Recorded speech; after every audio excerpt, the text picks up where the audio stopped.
Madame la Présidente de l'Assemblée générale, Monsieur le Secrétaire, nous sommes là car le temps est venu. Le temps est venu de libérer les 48 otages détenus par le Hamas. Le temps est venu d'arrêter la guerre, les bombardements à Gaza, les massacres et les populations en fuite. Le temps est venu car l'urgence est partout. Le temps de la paix est venu, car nous sommes à quelques instants de ne plus pouvoir la saisir. C'est pour cela que nous nous retrouvons aujourd'hui. Certains diront trop tard, d'autres diront trop tôt. Une chose est sûre, nous ne pouvons plus attendre.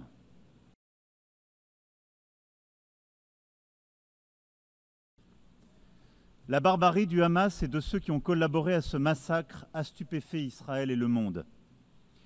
Le 7 octobre est une blessure encore vive pour l'âme israélienne comme pour la conscience universelle.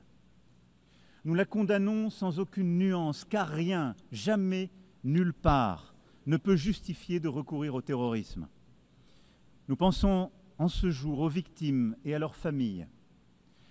Nous disons notre compassion aux Israéliens et exigeons avant toute autre chose que tous les otages encore détenus par le Hamas soient libérés sans aucune condition.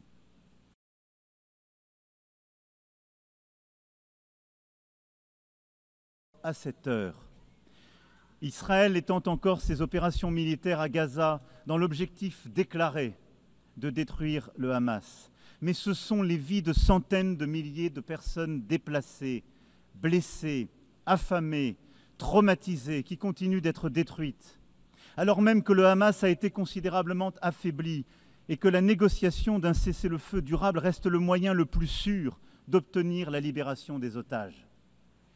Rien ne justifie plus la poursuite de la guerre à Gaza. Rien. Tout commande au contraire d'y mettre un terme définitif maintenant, à défaut de l'avoir fait plus tôt, pour sauver des vies.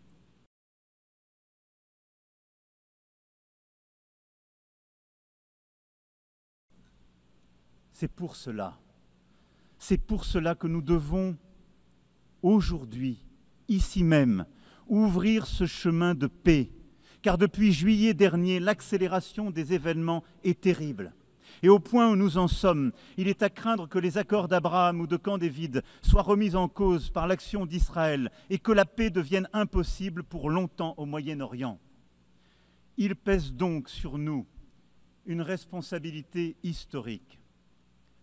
Nous devons tout faire pour préserver la possibilité même d'une solution à deux États, Israël et la Palestine, vivant côte à côte, en paix et en sécurité.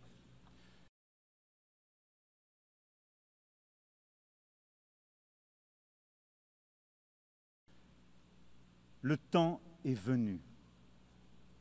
C'est pourquoi, fidèle à l'engagement historique de mon pays au Proche-Orient, pour la paix entre le peuple israélien et le peuple palestinien, je déclare que la France reconnaît aujourd'hui l'État de Palestine.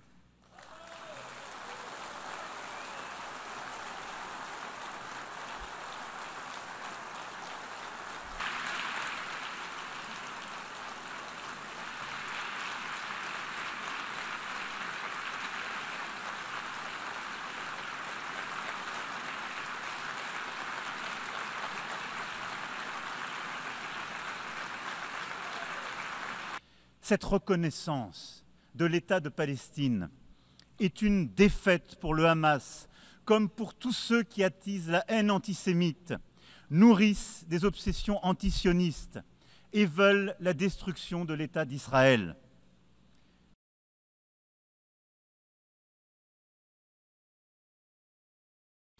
Cette autorité palestinienne renouvelée est une condition nécessaire à la réussite de l'indispensable négociation qu'il faudra reprendre pour parvenir à un accord sur chacune des questions relatives au statut final. C'est dans ce cadre aussi que je pourrai décider d'établir une ambassade auprès de l'État de Palestine dès lors que tous les otages détenus à Gaza auront été libérés et qu'un cessez-le-feu aura été établi.